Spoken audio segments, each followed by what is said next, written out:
Գնեք Սանկերամիկա կամ Լոգարսենյակի կահույք եւ ստացեք նույն գումարի չափով ծորակն ընդամենը 1 դրամով։ Մանրամասները idealsystem.am։ Գիտեք ինչի եմ Միկրոֆոնով պատասխանեք խնդրում։ Գիտեք ինչի եմ հարցնում, որովհետեւ մոտ 2 ամիս առաջ ձեր կողմից, հետո Նիկոլ Փաշինյանի կողմից պոմպեզ ազդարարում եղավ, որ Պաշտպանության նախարարության բյուջեն 2025-ին կրճատվելու է։ Բայց որևէ բառ օրինակ չհնչեց ներքին գործերի նախարարությունում էլա կրճատում լինելու։ Ինչի՞ է պայմանած այդ,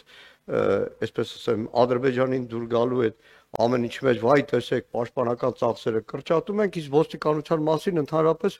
լուր մնացիք։ Այսինքն եթե կրճատումների մասին եք խոսում ոլորտային, կարելի է օրինակ ներքին գործերին էլ հիշատակել, բայց չեն այդ հատուկ օրինակ,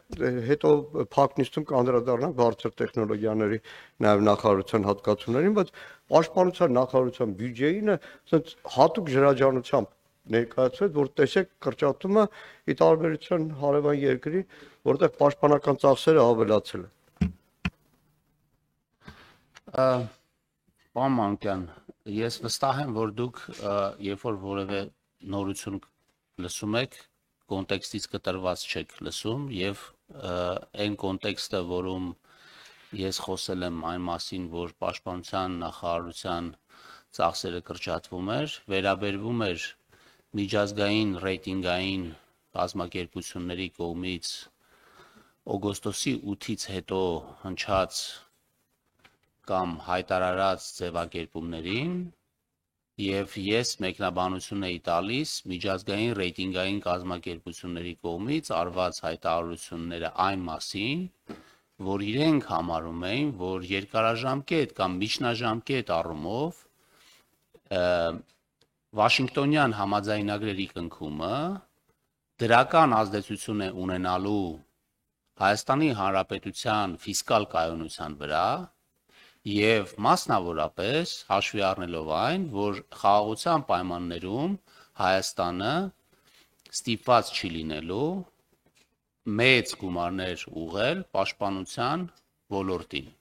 Եվ ես իմ արձագանքը դրան նա էր, որ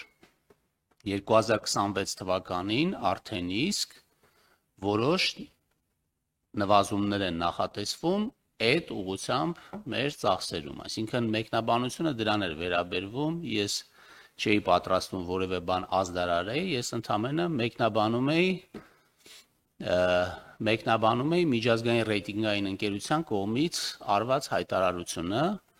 եւ դա բյուջեի պլանավորման հետ այդ պահին դեռ կապ չուներ, որովհետեւ ես խոսում էի այն մասին, ինչի մասին հայտարարել էինք դեռևս հունիս ամսվա սկզբին միջնաժամկետ ծախսային ծրագիրը հաստատելուց, երբ որ հաստատվել էին մարմինների չափաբաժինները։ Այսքանը, իսկ ինչ վերաբերվում է առանձին գերատեսչությունների ծախսերի նվազմանը եւ ավելացմանը, ապա այդ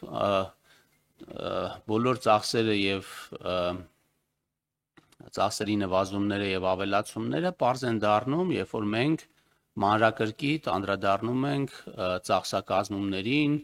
այն ռեֆորմներին, որը տեղի ունենում տարբեր ոլորտներում, ինչպես գիտեք, ներքին գործերի նախարարությունում վերակազմավորումներ են տեղի ունեցել եւ տեղի ունենալու մյուս տարի եւ դրանով պայմանավորված է այն փոփոխությունները, որոնք արտացոլված են նաեւ բյուջեում, դա կապված է գվարդիայի ստեղծման, տարբեր սորաբաժանումների լուծարման գործընթացների հետ, որի բնականաբար, ինչպես ասեցի, նախարարը վստահ եմ մանրամասն ձևով կներկայացնի։ Պարոն Ավանեսյան, պարսիկները մի խոսք ունեն, ասում հալվա ասելով բերանը չի քաղցրանում։ Ինչքան է օգոստոսի 8 ասենք, բայց օրինակ շաբաթօրը եղել եմ Գորիսի տարածաշրջանում, նույն առաջնագիծն է, նույն մարտական հերթապահությունը, դեռ ավելին միշտ կահավորման անհրաժեշտություն ունեցող։ Այսինքն այնպես չի, որ օգոստոսի 8-ից հետո այդ դիրքերը չկան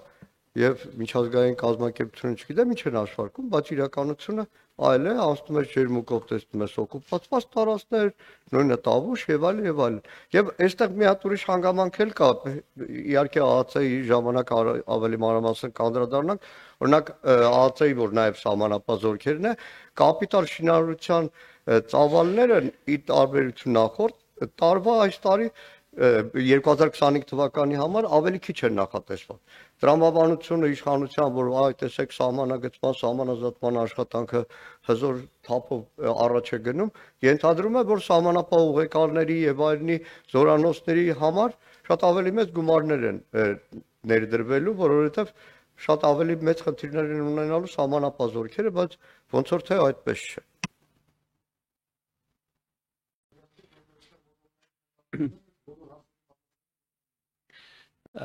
Ես կարճ ուղղակի արձագանքեմ, պարոն Մանուկյան, ԱԱԾ-ի հետ կապված իհարկե կքննարկենք, երբ որ ԱԱԾ-ի բյուջեն քննարկելու լինենք, ինչ վերաբերում է պաշտպանության նախարարությանը, ապա ես եւ պաշտպանության նախարարը մանրամասն պարզաբանումներ տվել ենք այն մասին, որ այն նվազեցումները, որը կան բյուջեում, որևէ ձև չեն անդրադառնում այն ռեֆորմներին, որը մենք իրականացնում ենք եւ վերազինման աշխատանքներին, դա պայմանավորված էր նրանով, որ մեր գնումների եւ կապիտալ ծախսերի իրականացումը որոշակի տրամաբանություն ունի, մի տարում չի իրականացվում եւ մենք որոշում ենք կայացրել ապագա ծախսերը առաջ բերել եւ իրականացնել 2025 թվականին եւ մենք 26 թվականից վերադառնում ենք մեր նախագծված հետագծին ծախսերի առումով, բայց իհարկե պաշտպանության նախարարության քննարկման ժամանակ այս հարցերը շատ մանրամասն կխոսենք։